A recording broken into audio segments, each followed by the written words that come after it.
This episode of Dorking Out is brought to you by The Double R Diner. Damn fine coffee and a cherry pie that'll kill ya. And the letter T, because you can't spell shoot me without T. Houston, flight is go. Mila, let's go.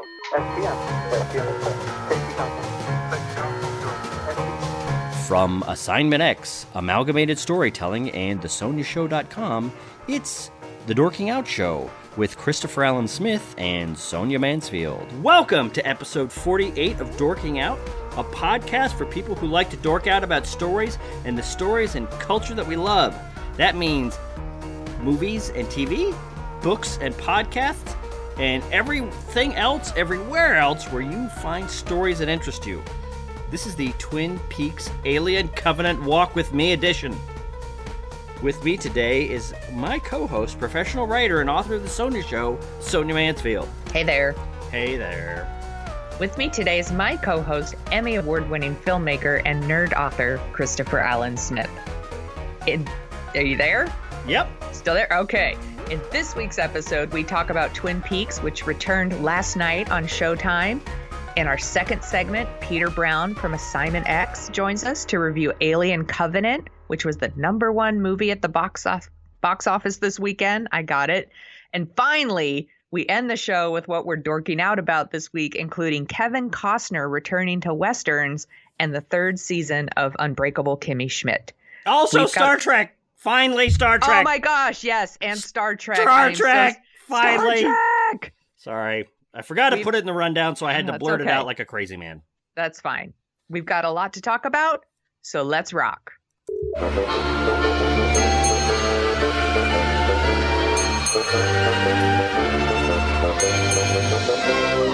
Topic 1, the return of Twin Peaks.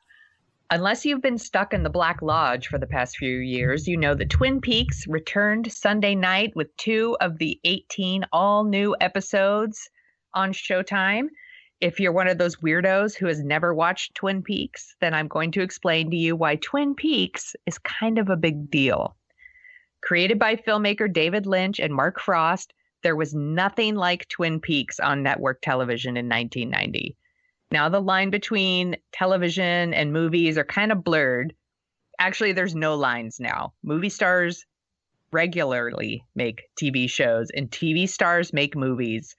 But in 1990, a TV series created by a filmmaker is highly regarded as David Lynch was really unusual and special. The elevator pitch for Twin Peaks was Agent Dale Cooper, played by Kyle MacLachlan, comes to a small northwestern town to investigate the murder of Laura Palmer, the seemingly perfect teenager. You know, she's the homecoming queen, she's dating the football captain, you know, et cetera, et cetera. But of course, the show was much more than that. Twin Peaks was a mix of a murder mystery and horror and dark comedy and drama. It could be absolutely heartbreaking and absolutely terrifying in the same episode. And creatively, Twin Peaks' influence cannot be like overstated. Its DNA is all over like every TV show, you know, including genre shows specifically like X-Files and Lost. And then, you know, more recently shows like Fargo and Riverdale, and even like mainstream stuff like Northern Exposure. I'm sorry, I have a lot to say. Yeah, Twin Peaks aired. I would say it's over every. You can trace every prestige HBO show back to the ground back to Twin Peaks and the ground that Twin Peaks broke. It is insane how many things that are staples of modern quality television, all of them started with Twin Peaks. Yes, it aired for 2 seasons. 1990 to 1991 for a total of 30 episodes. It kind of lost its creative footing after the murder of Laura Palmer was solved midway through the second season. And I think that's kind of when they lost David Lynch too. He left to work on Wild at Heart. Wild at Heart. The show struggled in the ratings and it was canceled. Lynch wrote and directed the prequel, Twin Peaks Fire Walk With Me, which I actually think is kind of underappreciated. I think most of the things I've read have described it as this like critical bomb, but I actually kind of like it. And I think that movie was kind of a small taste of where Lynch was going to go with like things like Lost Highway and Mulholland Drive. So that's why everybody's really excited that Twin Peaks is back. Smith and I watched the first 2 episodes, and we've got some good news for you because that gum you like is going to come back in style. Smith, what did you think about the return of Twin Peaks? You know, I really don't know what to say. And I don't know. I wrote in my notes, I don't know how to review this. That's the thing is what's going on with this show could either be a colossal train wreck or it could be something meaningful and interesting. But one of the staples of modern era prestige television that Twin Peaks started is the first episode, it gives you some stuff, then it builds on it with the second episode, the third episode, the fourth episode. So you're not even sure what you're really watching until the 4th or 5th episode. And by then you're locked in, you're hooked. They've built up all this character, all this texture, all this place setting, and you're just riveted to every moment. There are 4 episodes that are available now on HBO anywhere. I'm sorry, Showtime Anywhere. Showtime Anywhere. I've watched the first 2, and it seems like, all right, they're still getting all the chess pieces in place. Yes. That being said, I've heard several different things. One of which is this is not like a classic reboot. This is being presented in a way that it really is season 3 of what they started 25 years ago. It is almost as though they did those 2 seasons and then planned a 25-year break to start up again here, because there are threads that are picked up in episodes 1 and 2 that are like background threads and texture from season 2 of Twin Peaks that if you haven't recently watched that, you would have no idea what's going on here. Yeah. And even this isn't one of those shows where like, oh, you don't need to see the original. You could just pick it right up. Exactly. No. Exactly. 1, you need to watch the original. 2, you almost need to be a super fan of the original that's really teased all this stuff out and done all your internet research. Another thing that I heard that I think really rings true is Twin Peaks started the type of TV show where people feel as though they have to solve it.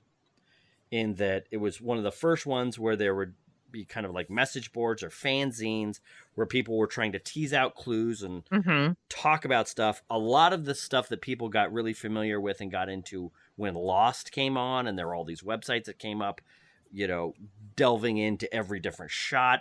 This happened a lot with Breaking Bad, where people get into a show and they want to be the ones to quote unquote solve the crime or solve the situation or predict where it's going to go. This is turned up to the nth degree here. And that, I think for me, is what the drawback is for these first couple episodes. One of the things that I tweeted out from our Dorking Out Twitter account while I was watching it is it's all puzzle now. It's almost as though there aren't really characters anymore. It's all you see are the mysterious, weird pieces of the puzzle that used to be kind of like a flavoring for the original show.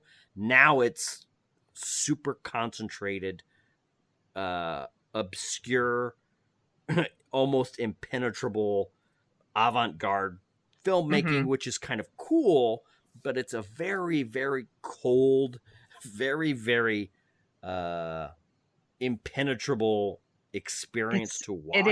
It is so bizarre. So to kind of refresh my memory before watching the new episodes, I decided to watch the first 3 episodes of season 1, and then I watched the finale. Right. It is such a different show. Yeah. From like, so the pilot episode is like a perfect pilot episode. Like Yeah. just rewatching it, I was like, oh, I'd watched it so many times back in the day that I was like, oh, I remember this. Like, and I love that feeling, and oh, the music, and like I love the relationship between Sheriff Truman and Cooper, Yeah. and like they just like click right away, and I just really, really enjoyed it. And Twin Peaks really like hits like its weirdness, like kind of in episode 3. And that's when you start to see like, oh, the show is like going to be way different than anything else that's on TV. So Was that the first one where they showed his dream in the Black Yeah. Lodge? Okay. Yes. That is the sound. I don't know if you can hear it. That's the after echo of 250 million people having their minds blown watching that episode I know. 25 years ago. That was the craziest hour of television I think I've ever seen broadcast, just because of how out of left field, shocking, weird, but also interesting and charming and mysterious and creepy and so unexpected. There was nothing like that on TV. This was on ABC. Yeah. This is like the same network that had like Roseanne and Home Improvement and Twin Peaks. I'm sure that they were doing promos for Family Matters during the commercials for the original run of Twin Peaks. Isn't that crazy? But that's why. So I was thinking about how I watched those first 3 and how it wasn't until like the 3rd episode where you're like, oh my God, this show's bananas. Yeah. Like it's bizarre in a good way. And I've only watched the first 2 of the new season. And so I'm wondering, like, I feel like any guess I had about like the symbolism and the story, I really feel is going to be completely wrong by the time I watch episode 3 or 4. Yeah. So I was like, I kind of got nothing. Like, I'm like, I don't. Well, you know. I guess we're not really going to run into spoilers a little bit, because one of the things is, and it's funny, I was a huge Twin Peaks fan way back when. I got there was a case book, I think, that Dale Cooper wrote. Supposedly, it was like a case book that Kyle MacLachlan's character, it was his case notes and it was a very interesting epistemological style book. I remember you dressed up as Agent Cooper for one Halloween. That's right. I did that. And I was Laura Palmer one Halloween. Oh, wow. I don't remember that. It wasn't the same Halloween, was it? No. Okay. I did it first, and then you did it like I think the next year. Yeah, you might have been right. But what else is interesting is Mark Frost, the co-creator of Twin Peaks, just put out a book a couple months ago called The Secret History of Twin Peaks that lays out a lot of the kind of fills in the gaps for a lot of the show and kind of explains some of the weird, mysterious stuff and puts it in context. If I had not listened to that literally in the last couple of days, I don't know how I would be decoding this. But what else is interesting is this is actually where it's going to go, is I was this huge fan, but I never actually finished the series. I owned the series on VHS, and I tried to watch it through, but I had heard the last episode is essentially one of my top 3 all-time television character loves, Dale Cooper. I love that character like crazy. Maybe my number 1 favorite character in all of television. Turns evil. And it's just like, I can't stand that. I can't watch that. I can't do it. So I was very interested to see what's going to happen here. And spoiler alert, if you've watched the show, we're assuming you've either watched the show or you're interested. If you haven't watched the first episode of the Return of Twin Peaks, this is your spoiler warning. Dale Cooper, my favorite character in all of television, has spent the last 25 years, essentially since the last shot of season 2 of Twin Peaks, as an evil murderer. He's been evil the whole time. Agent Cooper isn't evil. The real Agent Cooper has been sitting in the Black Lodge for the past 25 years. His evil doppelganger. Body. Yeah. His his doppelganger is out running around, destroying his name, just being, I mean, watching Kyle MacLachlan, who is, here's the thing that we've talked about this when it comes to Captain America, which is there's this idea for a lot of writers and a lot of storytellers that, oh, you can't do anything with a squeaky clean character. They're not interesting. They're all they do is the right thing all the time, and it's boring and it's dumb and it's whatever. BS. Especially in this day and age.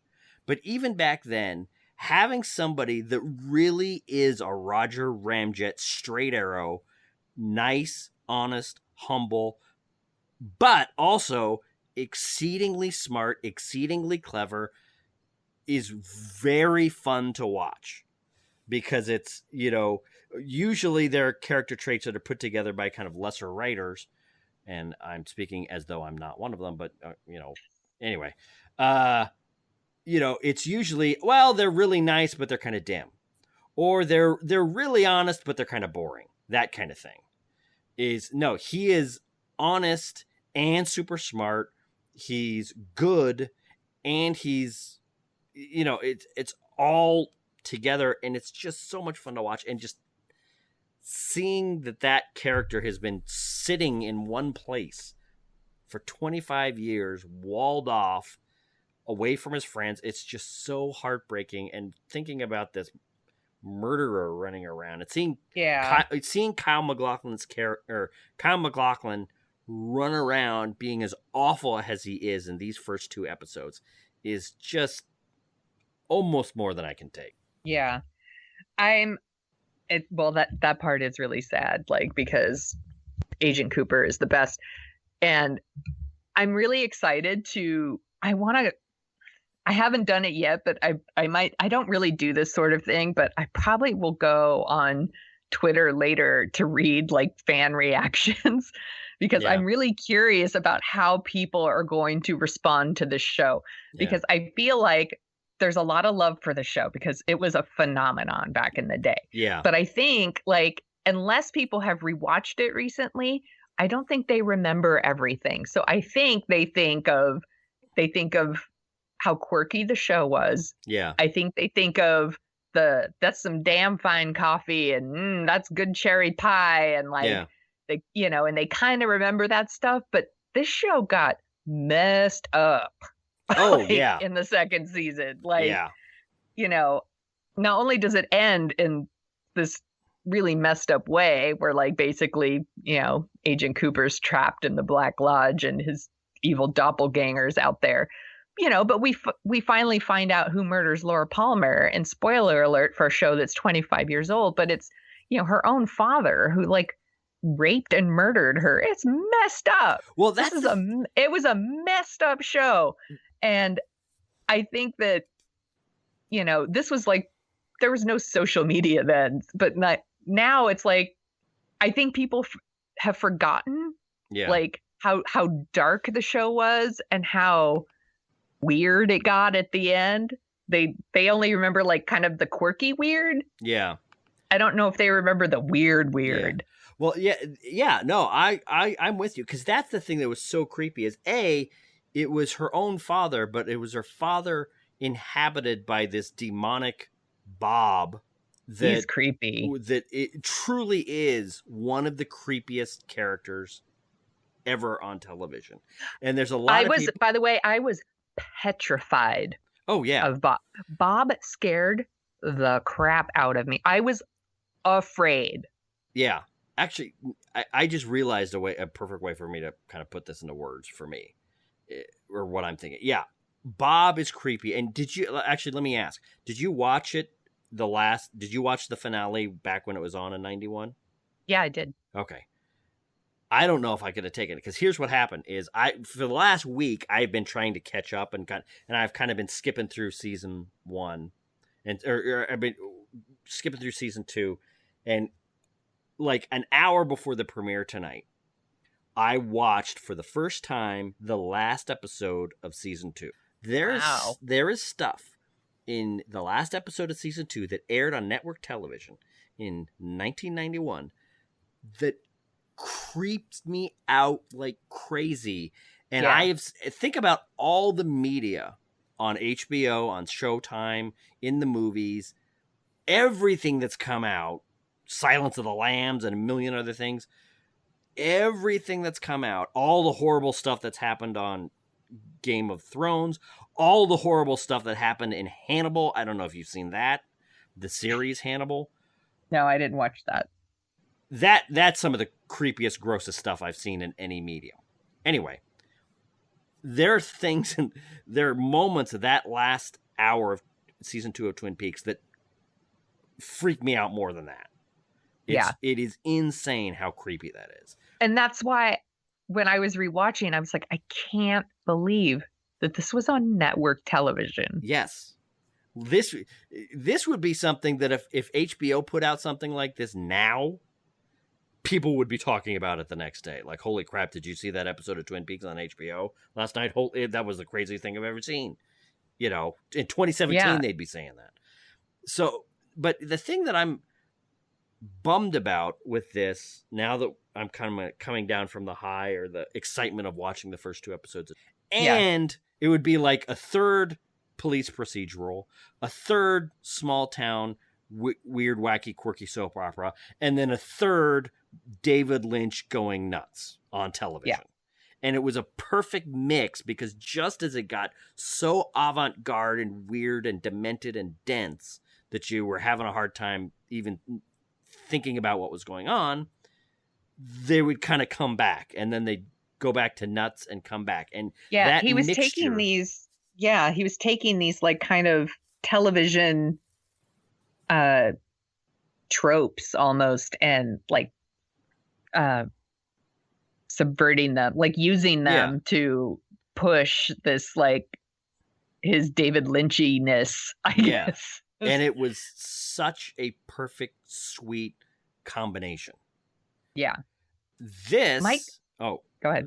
No, go ahead. I'm sorry. I'll just say this real quick. This is kind of like David Lynch's third of that show, and that's all it is. It's just his quirkiness. Actually, now, this is the last thing I'm going to say, I think, about it, is I wouldn't say that this is so much a sequel to season 2 of Twin Peaks.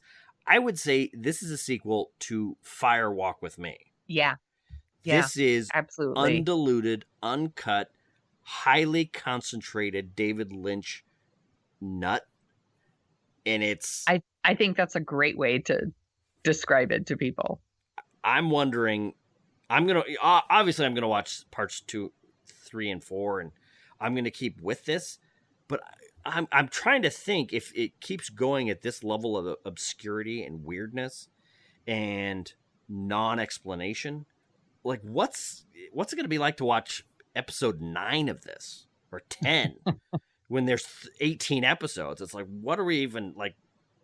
It's going to be like being lost in a wilderness here.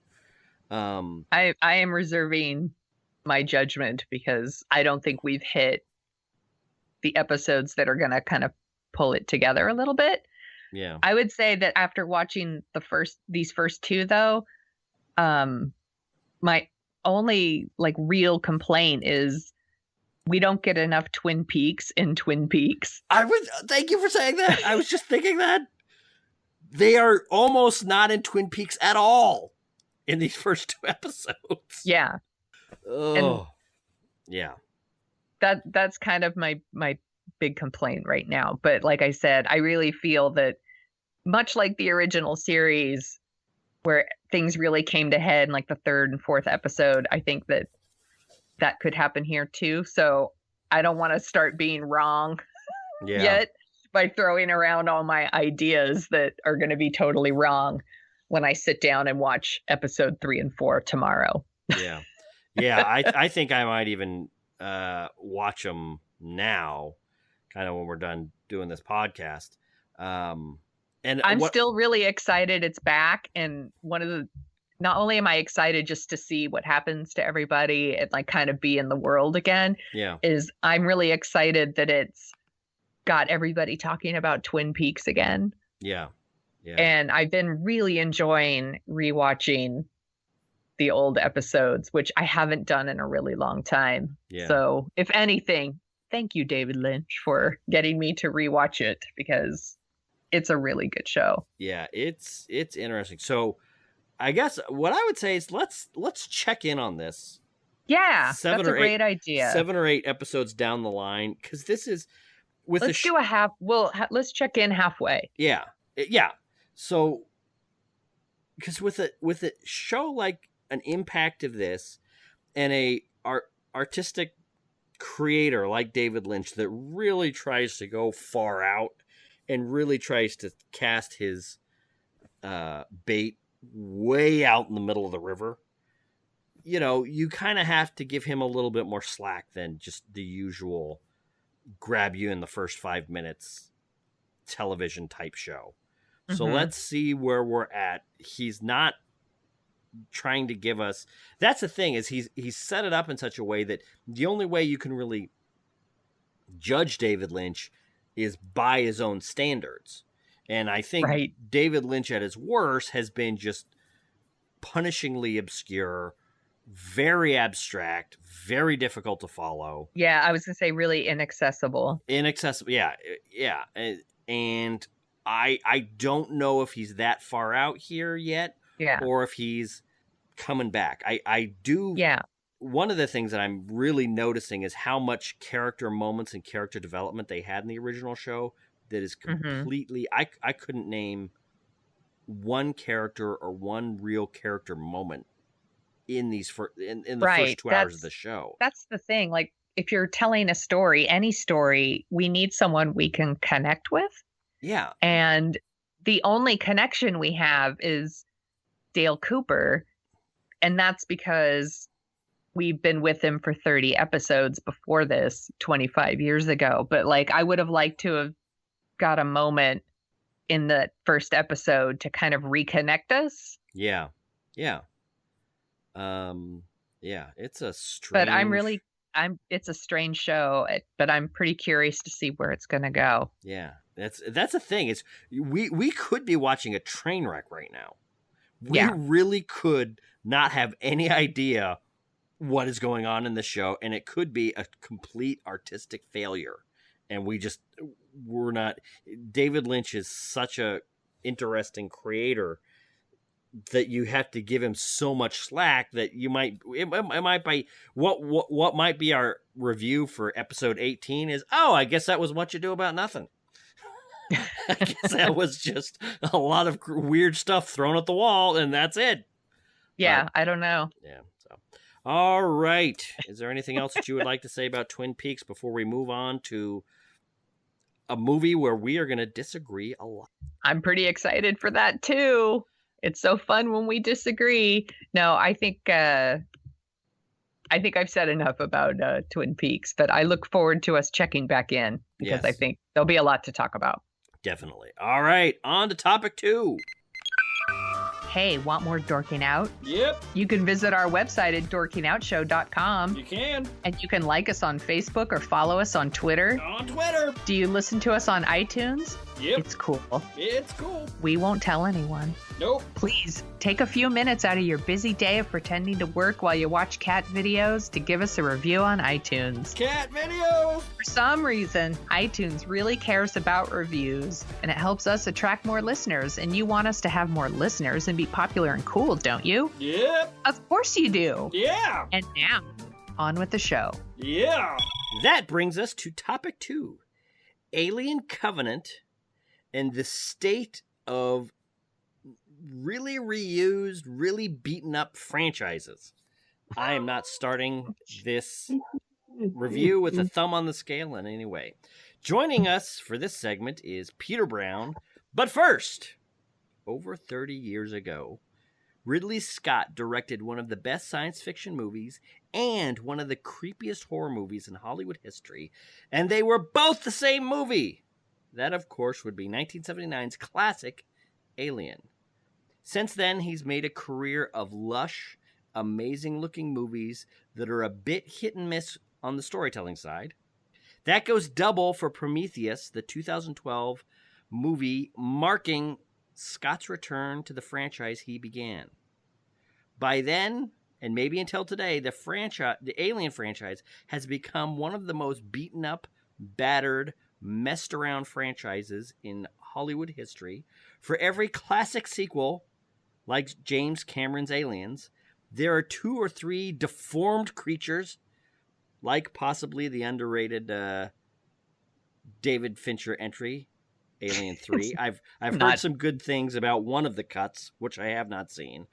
Or the no-holds-barred train wreck, Alien Resurrection.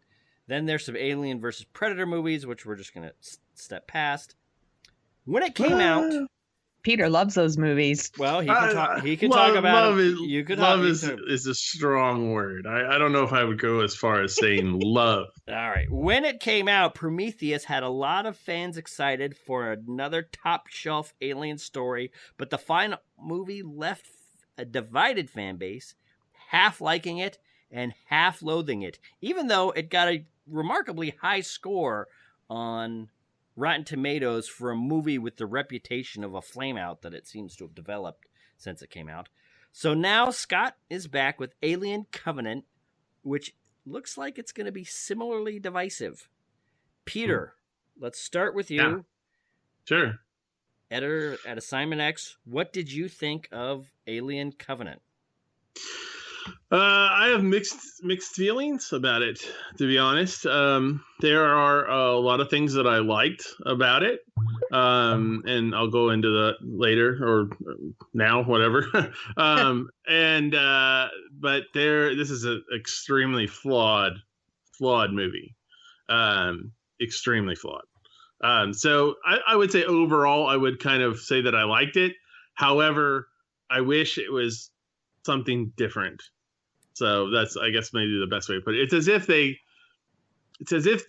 approach this like, let's put the dumbest characters ever in a movie and some extremely predictable plot points and put them into a very good looking science fiction movie that doesn't exactly know if it wants to be a science fiction movie or a horror movie.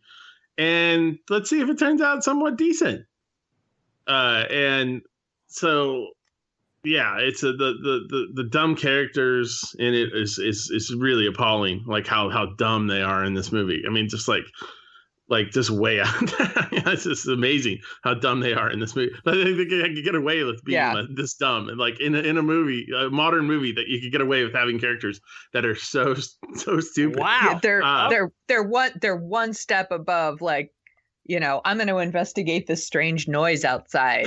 I'm going down to the basement. Wow. Maybe I'm stupid. I'm feeling pretty dumb right now because I actually liked it. And I actually I think I kind of saw where a lot of the characters were coming from. But actually, before I jump in and before Sonia jumps in, let me make amends. Alien Covenant is about a ship, the Covenant, like Prometheus was about the Prometheus. Apparently, all these movies now are going to be named after the ships that they happen on. But anyway, Alien Covenant is about a colony ship that's trucking along. Then it gets a mysterious transmission from what may or may not be the remaining crew of the Prometheus. They go to investigate, and guess what? It doesn't necessarily end happily ever after. Yeah. And that's dumb person number one. They stop like this entire journey that they're on to investigate some strange planet where a strange signal, like a very, very crazy strange signal, which you don't even, I mean, she's singing the song or whatever, but you're going to risk the entire thing for that. I mean, that's a dumb decision number one, dumb person number one. Interesting. Okay. I thought that was pretty understandable. That's actually kind of what they do in the original Alien. They get a mysterious signal. Their standing orders are if you hear a distress call, you got to go check it out. So they're going to check it out. Well, yeah, but their standing orders were not that to go check it out. That was not their standing orders. This is a colonization ship. Their standing orders are get their butts to that planet and colonize it, not take a detour and see what's going on some strange planet. And endanger the lives of 2,000 colonists. Yeah, exactly. All right. So, Sonia. I'm sorry, let's Peter. hear what Sonia has to say. Let's hear what Sonia has to say.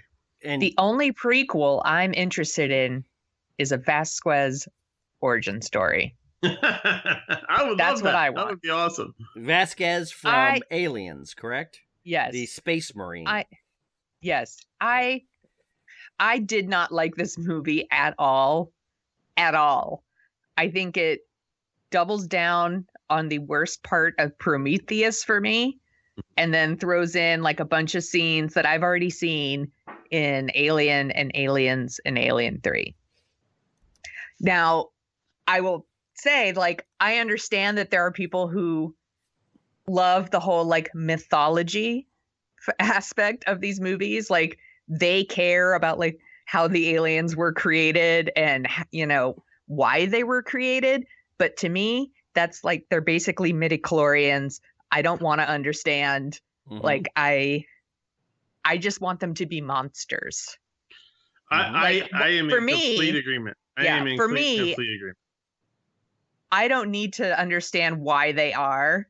Like, that's what this movie seems to be at. Like, Right. why right. do we have these aliens? Why are they the way they are? And Why can't why can't they just be a breed of animals or a breed of whatever conscious beings that came to be? Why do we have to go through this entire process of creating these offshoots of them, these white aliens or whatever, and then you know, then David has to be the one to kind of make it into the things that we see as aliens? Yeah. No, we So- don't need that. Why can't the engineers have just found them and they keep them as a weapon of mass destruction or whatever? Yeah. It's just, these prequels are, after seeing this movie, I was like, these prequels aren't for me. They're not for me. Like, because ultimately I don't care about how the aliens were created. So when this movie is like an alien movie, like, it's pretty entertaining. Right. But I felt like it gets really bogged down in this like serious, like, quote, I'm going to put it in like quotes, like serious and thoughtful like movie stuff where we're going to quote, you know, poetry and like, what? Like, I don't need any of that. So, you know, it's like, do you want to be a serious movie that explores these really big ideas about creation, or do you want to be like an ensemble horror film? Right. And I really want it to be the ensemble horror film.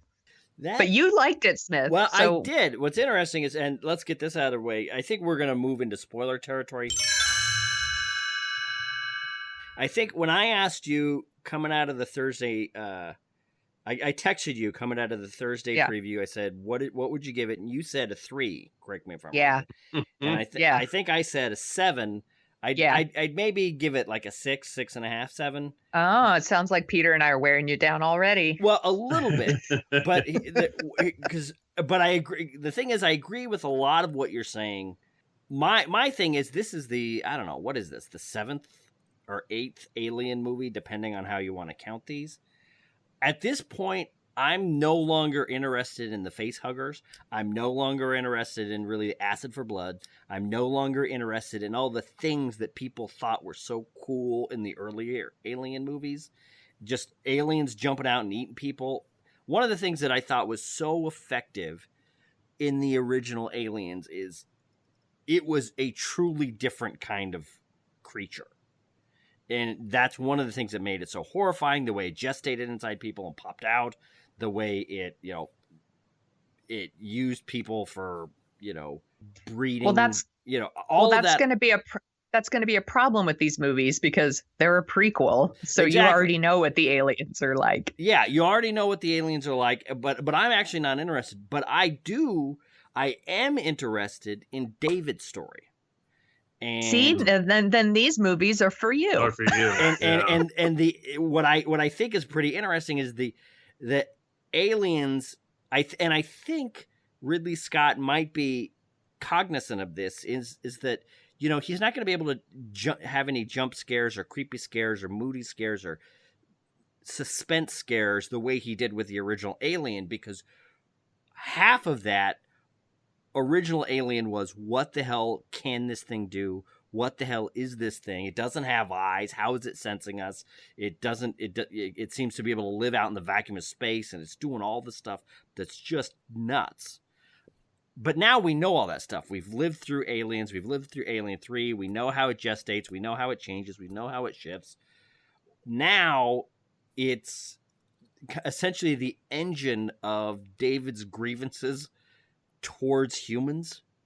And I think it is interesting to see, and I think Ridley Scott is very cognizant of this, is it's interesting to see the way an outsider human, a synthetic human, might learn to think about and deal with humanity by the way that they treat him, by the way that they deal with him. There was a pretty, I thought, effective introduction to this that had Guy Pearce return as Weyland, the owner of the Weyland Utani Corporation that created David, started teaching him, and that apparently happens 20 years before Prometheus. So this is a sequel and a prequel all together in this movie, and watching his observation and quiet disdain of humans develop over Prometheus, and then to see where it goes here, I thought was very creepy. And David, I think, is a very creepy turning into a very creepy, effective villain. I think so too. And I think if they made a movie that wasn't a quote unquote alien movie, that even if whatever he's creating was not the aliens we know and love, right, but a different kind of alien, and it was just a different kind of movie. If it's just called Prometheus, if it's just called Covenant, that might be a movie I'm more interested in. But because it's tied to the Alien franchise, and I mean, that's kind of one of the things with Alien or with Prometheus was, there was all these rumors that it wasn't even an Alien movie, that it's, and then he was like, well, there's strands of the Alien movie in it, all this. It felt like they kind of at the last second, tried to tie it to an Alien movie. Yeah. And I believe that. I think that's pretty apparent. I think that's what this is too. That's what I was going to say. Yeah, that's what I was going to say. I was going to say, it's like he wanted to make Prometheus 2, but in order to get the alien in the title, they had to throw the quote unquote real alien in there at the end just to have it there. Yeah. Whereas this movie is David's the bad guy here. Yeah. And not the alien. The alien just happens to be here as well. The aliens are an afterthought. The alien is the afterthought. David is the main focus. And that's one of the things I really did not like about this movie. Too much David. And this is exactly opposite of what Smith just said. Too much David. Way too much David. Can you imagine if Aliens was all about Burke? That's right. Exactly. What? I might enjoy that movie. Burke is the real bad guy of Aliens. Everybody loves Burke. Come on. But this is with David being in it so much. It's just it's like why you didn't need to have him in here. You could have made a movie that was that had him in here for just a little bit, and then he was dispatched, or it was a flashback or something. He didn't need to be prominent in this movie for it to work, to work as an alien movie. And instead, it's not an alien movie. It's Prometheus 2. It is. And let me ask you this though. Let's say you were to take David out of this movie. What you would have left is another ship tooling along, lands on another planet. Facehuggers, inject themselves into these people. Chestbusters burst out. The aliens run around and kill the rest of the people that landed on the planet. And that would be essentially a remake of the original Alien. There would be absolutely no new ideas, no new anything in a movie like that. So my question is, I have 3 words for you. Okay, let me have The it. Force Awakens. The Force Awakens. I was what? gonna make the same joke. I was gonna be like The Force the alien awakens. Yeah, exactly. That's what The Force Awakens did. Was they rebooted Star Wars by following the exact same formula as that movie. But they had new characters going in new places. They did have the stormtrooper coming to the good side. They did have Rey trying to figure out what she is. Well, that's what I'm saying. They could have done that with this. Is what I'm saying. It's if you take David out of the equation, you have more time for other characters. Exactly, you have more time to develop the other android who was more developed and not as crazy, and right. You have more to what would explore the other characters. I guess my question is if you take David out, who's kind of the engine of the villainy, then it's another story of crew versus aliens, which I think would be with and what would the new characters in that crew be doing when essentially they would be running away from aliens for the whole time? What would be the new thread or the new ideas or the new something? I do hear what you're saying, and my imagination is big enough to know that there is something that you could theoretically do to make it interesting if you didn't have David. But I'm thinking is the time, given what we've seen in Alien 3, Alien Resurrection, the time of just watching the creepiness of the alien and waiting for it to jump out and eat a character is just, I don't think you could make a movie now that is just that would be satisfying. But we'll have to agree to disagree. No, you're wrong. You have to. I absolutely think you could remove David from this movie and still make a really good, entertaining alien movie. Exactly. What would the movie be? Okay, let me ask. I'm going to sit back and be quiet. I'm fine with like an alien reboot that takes its cues from The Force Awakens and, kind of hits those same notes but gives us new characters. I'm cool with that. Okay. Right, and here's the thing is that they've done. Yeah. Sorry, go ahead, Sonia. Go ahead. I was just gonna say, like I said, I understand that like people like the mythology part. I don't like the mythology part. And I agree with you. I don't really care. I didn't want to sit through another scene where I was like, oh my God, he's reading poetry again. Right. Like a lot of poetry reciting in this. Right. And I'm like, and that's fine if that works for other people. It just didn't work for me. I was like, I just don't need that stuff.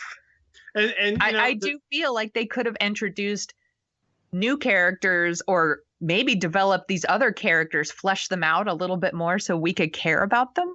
Mm-hmm. And make a really fun, entertaining, kick-ass alien movie instead of one that's I appreciate I'm sorry, Peter. I'll shut up in a second. You're okay. I appreciate the ambition of the movie.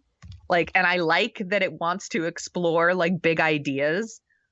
I just don't think the Alien franchise is the place for it. Yeah.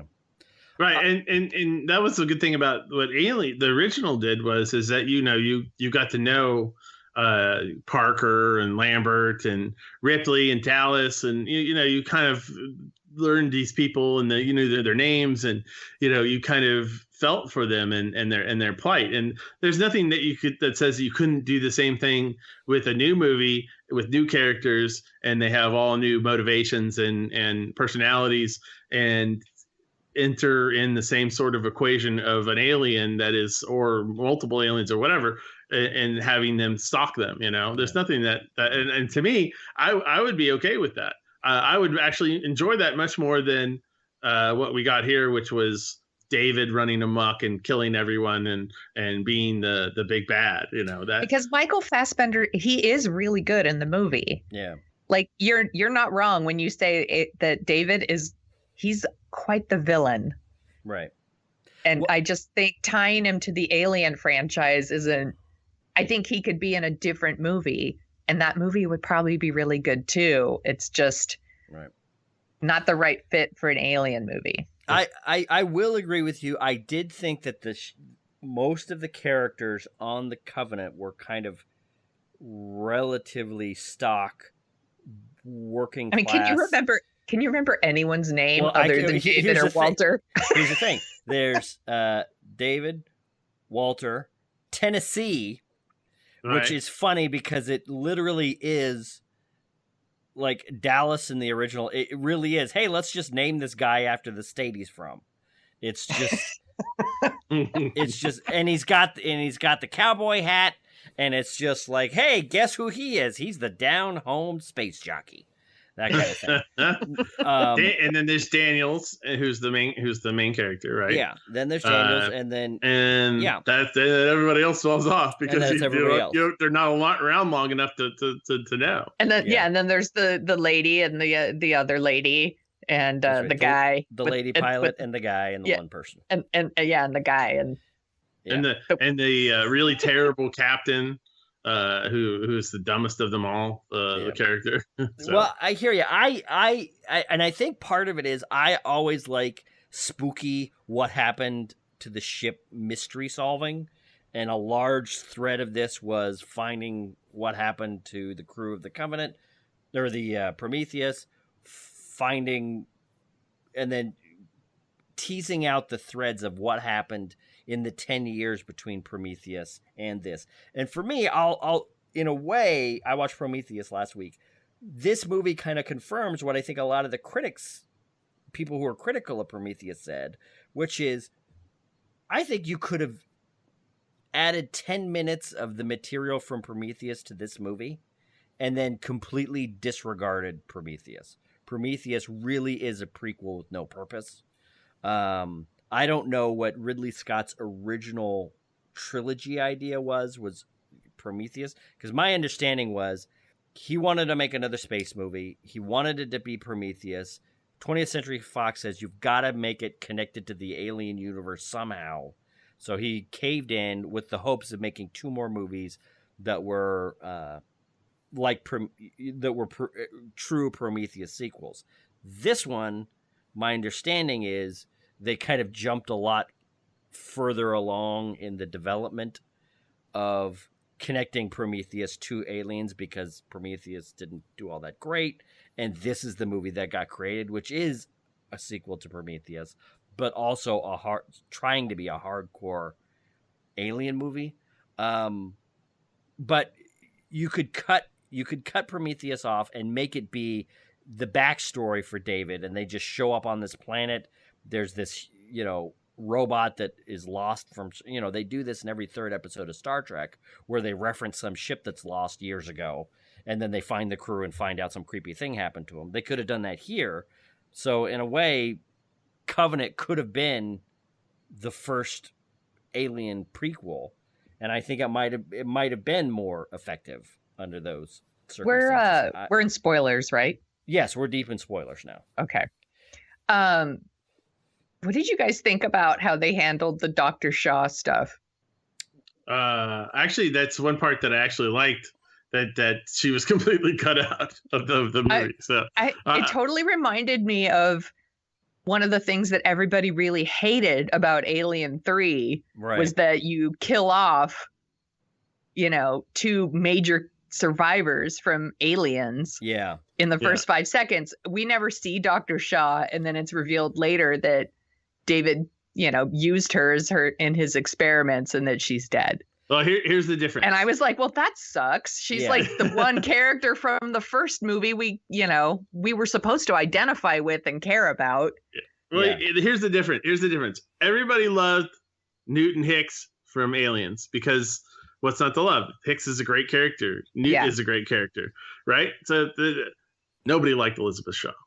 Yeah. Well, no. Nobody liked. The fact that she was cut out, completely cut out, I'm fine with. I was actually happy with. I was happy that she was. You were so funny. I liked Elizabeth Shaw. I didn't want her to get killed, but I really did like this development with her because of it's completely different from the Alien 3. In Alien 3, Newt and Hicks get killed. It's almost like you can see the writer go, you know what? I don't want to deal with these two characters. What can I do? Oh, I know. I'll be clever and kill them off in the first 5 minutes. It's just this really brutal, nihilistic, grim opening that sets that kind of negates this amazing classic movie, Aliens, in the first 5 seconds. And I think, there's a lot of truth to people that say that loses the audience in the first 10 seconds and you never get them back. I know for my... Do you remember when Smith and I saw Alien 3 together? Yeah. And when it was over, we were so angry. You know what? Do you remember how angry we were? Here's the thing. We were so angry. I do remember. Do you remember... That was back when Anthony was doing entertainment journalism in Los Angeles. Anthony Ferrante, director of Sharknado, friend of the pod. And he had already seen a preview, and we said, hey, Anthony, what did you think of Alien 3? You've already seen it. What'd you think? He saw a press screening. And he said he hated it, and he told us what happened. He told us Newt and Hicks die in the first 5 seconds, and I thought, or at least I vividly remember this, I thought he was full of like, oh, Anthony's just pulling our legs. There's no way they would do that. And then, 2 days later, the movie came out. We went to see it, and holy cow, look at what happened. Yeah. God, we were so bad. I agree with both of you. Yeah, I was extremely angry about that, about them killing those two characters off at the very first scene. However, now I've gone back and I've watched Alien 3 a couple of times, and I actually now...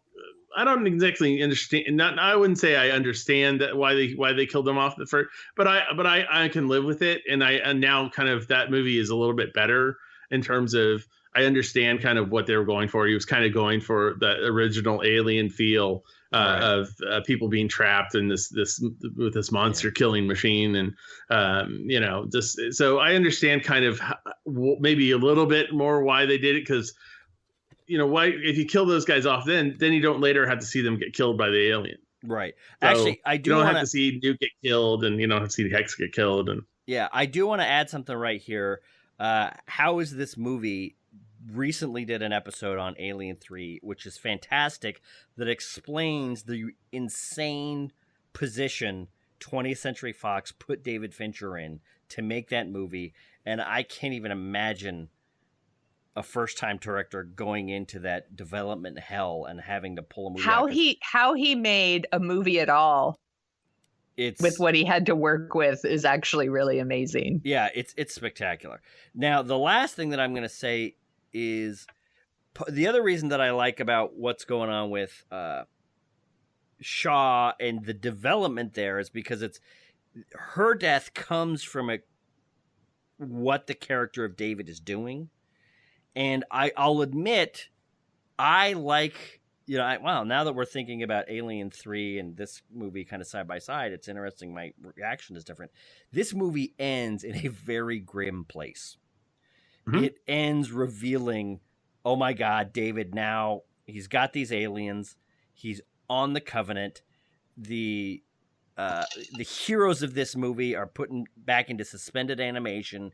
He is alone on the ship with alien eggs and 2,000 people in storage. He's taken the place of the Covenant's robot, and he's won. Essentially, Alien Covenant is the story of the bad guy winning, beating the good guys, and essentially putting them in frozen animation, suspended animation until he wants to murder them. And that twist you said you liked the twist. Was that a surprise to you? It not really. It was a surprise that they actually went through with it. That there wasn't some last minute thing where she figures out right before, or she figures it out and then somehow busts out and kills David or something. The fact that the movie has the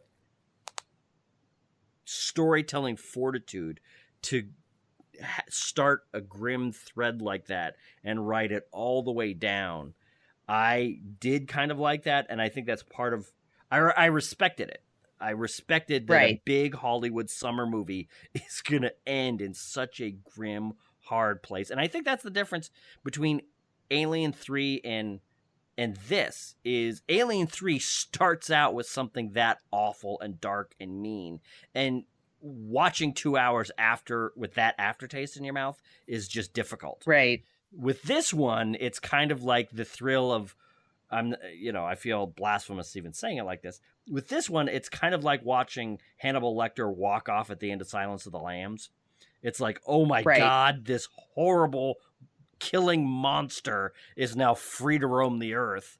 Now, this horrible killing robot is free to roam space, and God knows what they're going to find in the third Alien prequel, if they find anything. Well, he is no Hannibal Lecter. That's true. I agree. A stretch. I was admittedly making a stretch, but so is there anything else that you guys would like to say when it comes to Alien Covenant? No, but I really wish they would get to work on that Vasquez origin story. Me too. Peter, what would you give this on a scale of 1 to 10? I'll give it like a soft 6. Soft 6. Interesting. Maybe like a All 5.9. Maybe like a 5.9. Yeah. Okay, Sonia, what would you give it now that we've talked it through? No, and you've thought about it? I stand by my 3. Wow. All right. It's all right. I give it 6.5. That's the highest I would give it. So I think that's interesting that you and I seem to not like it that much, but our score is nearly identical. Well, anyway, like I said, I have mixed emotions about it. There are a lot of things that I like about this movie. I just happen to be talking about all the things I didn't like while we were doing. But there are a lot of things that I like about this movie. So that's why I'm saying a 5.9. I think that's probably right where I would like to have it. For this kind of a movie. Like if it was a movie that didn't have David, I would probably be higher. No kidding. All right. Well, with all of that having been said, we would love to hear what you guys thought of Alien Covenant. So send us your tweets, send us your emails, post your reviews on our Facebook page. But having said all that, now we are on to what we are dorking out about this week.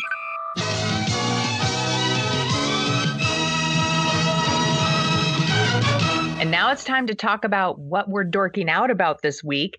And we were going to talk about Kevin Costner's new 10-hour Western miniseries and the return of Unbreakable Kimmy Schmidt. But instead, we just really want to talk about Star Trek Discovery. That's right. So we'll talk about those things next week.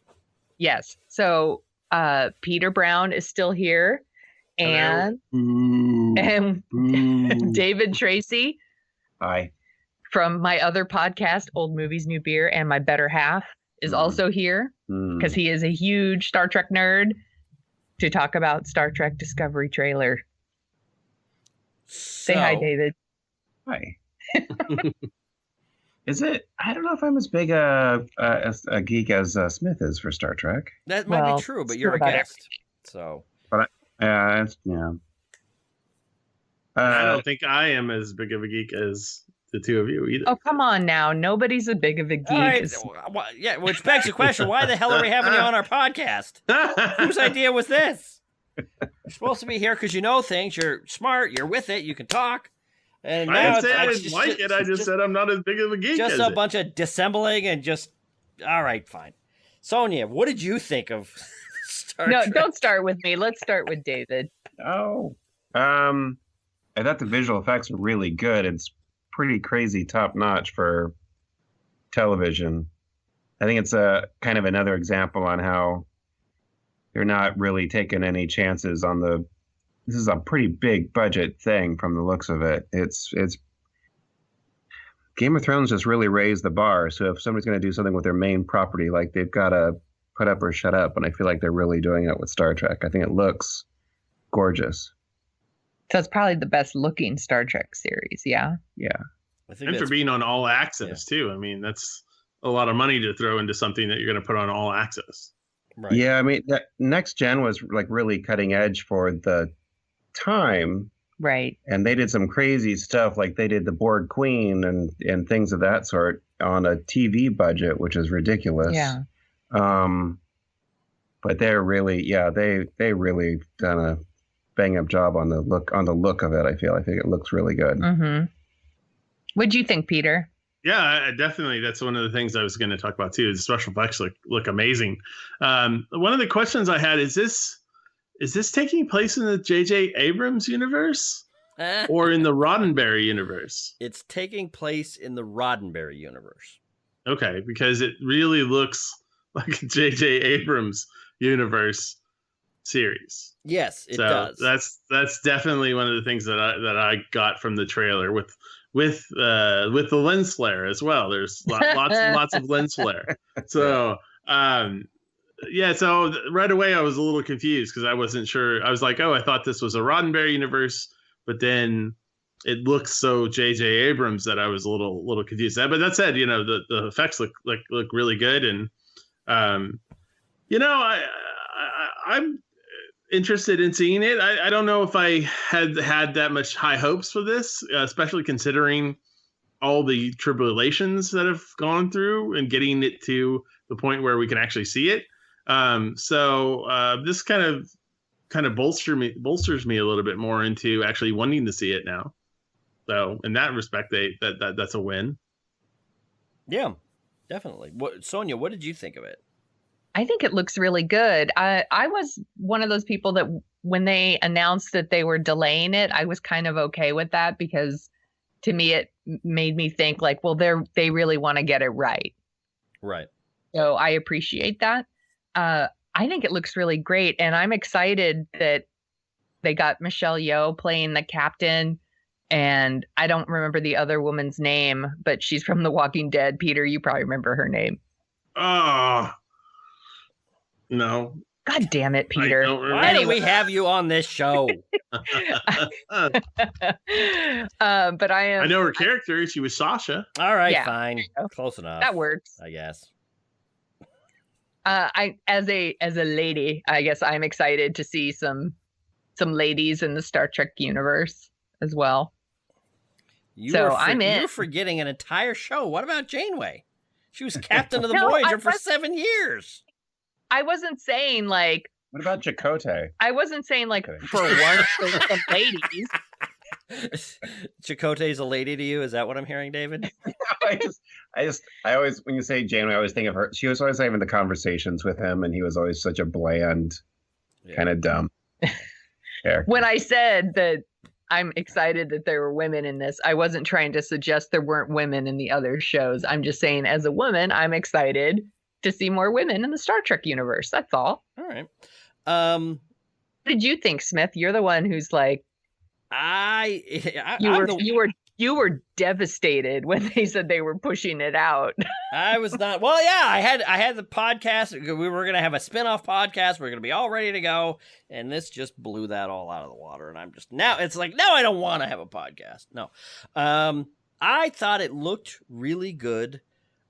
I'm kind of shocked that several things. One, we still don't really know what the show's about. We know what happens 10 years before Kirk, which is what we've already heard. I don't believe Discovery is in this preview yet. From what I've heard of the stories and dribs and drabs and characters and everything, Michelle Yeoh's character is not captain of the Discovery. She's captain of the Shenzhen, or not the Shenzhen. That's another Star Trek thing. Anyway, she's captain of another ship that the main character is her first officer, that African-American woman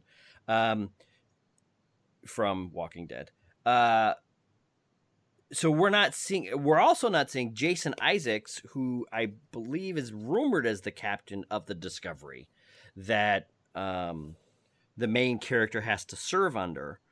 And the fact that we're not seeing the Discovery, we're not seeing the captain, I think, of the Discovery. And when we watch this preview, we know there's something to do with the Klingons, something to do with the main character leaving the Shenzhen and going to the Discovery. We still don't have any idea what the show's about, really. We don't have any idea what... They're discovering something vague that we don't know what it is. There's some Klingon somewhere in there. It's just... But the look of the show... that's okay, though. It is okay, we don't know everything. And that woman's name is Sonequa Martin Green. Right. Right. And then Michelle. Yeah, so I really liked it. I don't mind, I really love Star Trek almost like no other franchise out there. It drives me up the wall the way some Star Trek fans, quote unquote, deal with it and how quick they are to judge and jump on stuff. I was just going to ask because David I have a mentioned this. story. David mentioned this to me, and Peter also kind of mentioned that fans were like jumping all over the trailer. But David has a story. Yeah, I mean, I've got a friend that's been working on it. He's been working on it for 9 months. He's proud of his work. The trailer's like released or whatever, and he posted on Facebook, and people start kind of crapping on it because of the design or whatever. It's like you're seeing 2 minutes of something that you don't even really know what it is yet, and like Roddenberry's turning in his grave and all this other.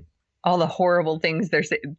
These are his friends. And kind of the weird thing is like some of the people commenting are people they're in the business, like they've worked on other versions of Star Trek and stuff like that too. So right, I think Trek people are just, I don't know. There's a weird geek messing with the canon deal where just freak the heck out if something doesn't look the way they expect it to look, and it's a no-win situation.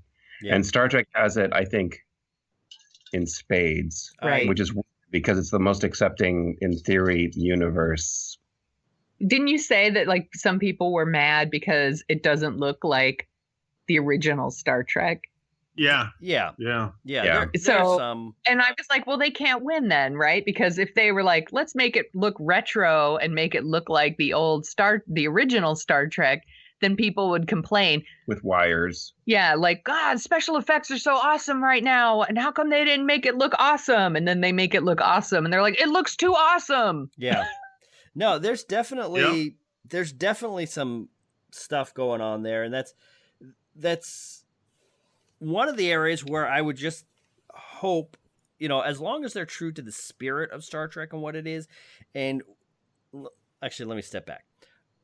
What I think happens a lot of times with this, when they're complaining about design, complaining about the Klingons, complaining about the uniforms, complaining about the design of this, there is a contingent of Star Trek fans that just love to jump on that. I think that there is a pretty big silent majority with Star Trek which just likes it and doesn't really get into it. So what ends up happening is a lot of message boards or Facebook posts end up attracting the kind of smaller yammering section of fans. Yeah. And well, that's just the internet. It lends, yeah, exactly. That's just the internet. It lends an idea that, fans aren't really happy with this, when it's just, they are happy with this. I think it's the Shenzhou. I knew I was close. That's the one I was trying to. That's Shenzhou. a breed of dog. That's a breed of dog, Smith. No, SHENZHOU. Oh my God! It's funny. I'm going to throw you both off of this podcast right now. Under the bus. It's the curse. It's the curse of the internet, because I remember, people complained about Voyager with having an African American Vulcan. I remember, and then we watched one of the Star Trek movies, and there's an African American Vulcan in one of the Star Trek movies. Yeah, right. Of the original cast. In the third one, right? I think it was Search for Spock. Yeah. So like, there's always been geeks are always going to look for a reason for something to mess with their mind's eye view of what it should be. But now it's amplified because the rage is instantaneous and the distribution is instantaneous. And so it's really hard to win if you are trying to create a good story in a beloved franchise now. Yeah. One thing that is interesting, now that we've talked about the yammering of the haters, let's throw them all out.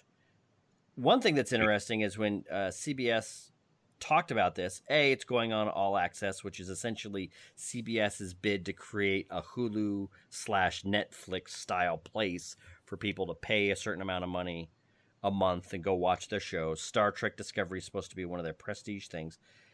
the episode number has been expanded from 13 to 15. I think there's going to be 15 episodes of this, not 13 episodes of this, which I think is encouraging. Yeah.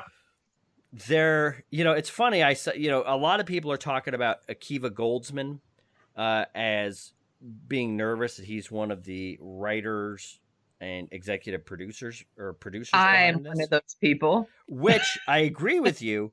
But then when you look into the actual writing room, some of the best writers from Deep Space Nine, some of the best writers from Star Trek The Next Generation, the best writers from the original Star Trek movies are all working on this. Nicholas Meyer, who wrote and directed Star Trek II, co-wrote and directed Star Trek IV, co-wrote, I believe, Star Trek IV, co-wrote and directed Star Trek VI, basically the best three of the original cast movies. He's working on this. The guy that wrote Darmok, the guy that wrote, several people who wrote a lot of the best episodes, the people who wrote Year of Hell on Voyager, which is definitely that show's best 2 episodes. So it's kind of like the cream of a lot of the original non-Abrams verse prime timeline writers are working on this thing. I'm just thinking fans need to learn to chill out. And I do think that this is an interesting thing with the internet now, in that when something like this comes out, you don't want to be the person out of the conversation. It's a little difficult to just say, hey, I liked it, and I saw it, and I loved it. It looks great. Can't wait. End of discussion. You know what I mean? So people got to say something or pick at something or I don't know what. But no, I think it looks great. The pedigree on this thing is ridiculous. A friend of the show, Jeff Bond, who is a much more accomplished Star Trek fan than I am, said, months ago that he thought this needs to point and try to hit the Game of Thrones prestige level television bullseye. And from a visual standpoint, I would say it's probably done that. I am very excited for this.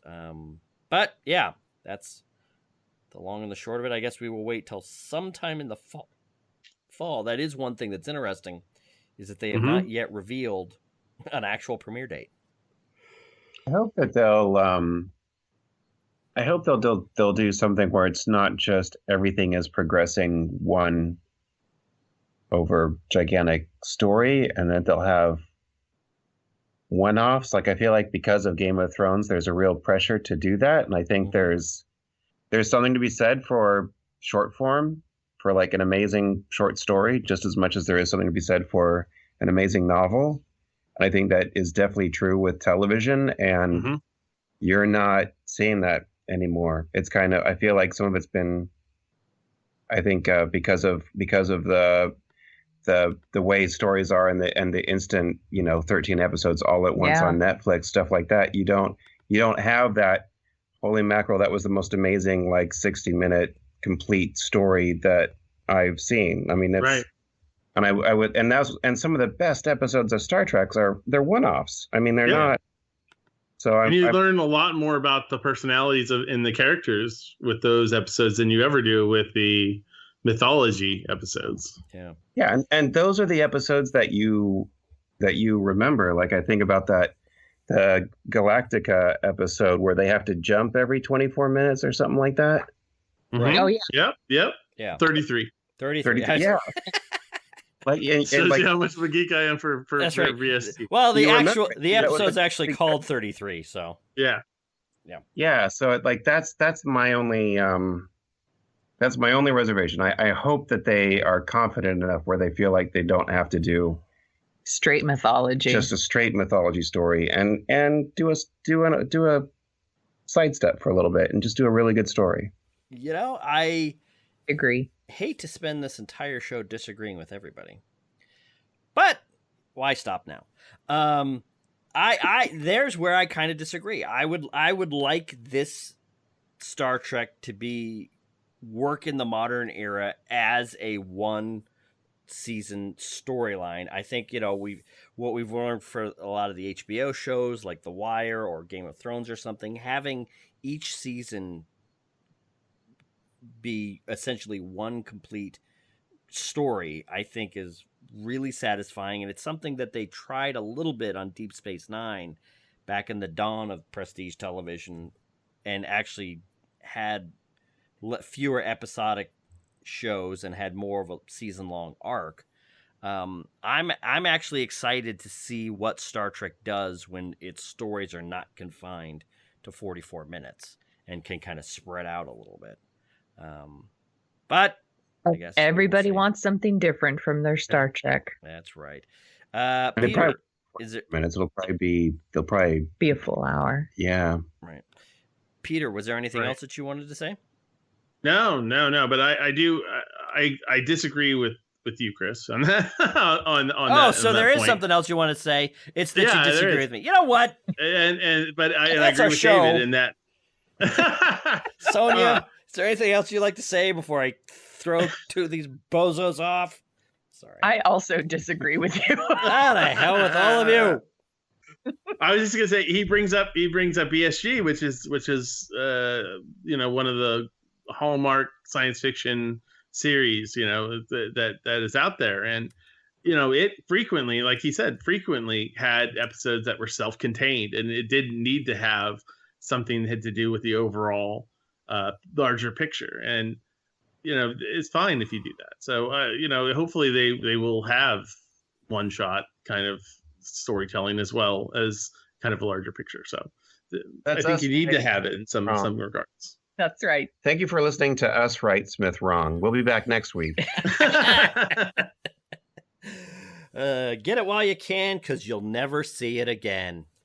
All right. Thank you for joining us, Sonia. Yes. No, I was trying to make a joke. Thank you for joining us, Peter. Thank you for joining us, David. Sonia Mansfield, is there anything else you'd like to say before we say goodbye? No, I'll just say goodbye. Bye!